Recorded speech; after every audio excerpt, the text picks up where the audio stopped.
प्रकाशामध्ये अशाच पद्धतीनं सर्व मार्ग आपल्या पोलीस बांधवांच्या कार्याचे उजळून निघू देत.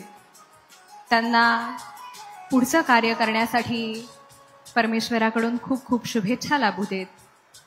आणि या प्रकाशाची ज्योती जशी कायम तेजोमय असते त्याचप्रमाणे त्यांच्याही कार्याची ज्योती ही सदैव वाढत राहू दे. धन्यवाद. या ठिकाणी दीपप्रज्वलन झालेलं आहे. मी मान्यवरांना विनंती करेन की आपण स्थानापन्न व्हावं. धन्यवाद.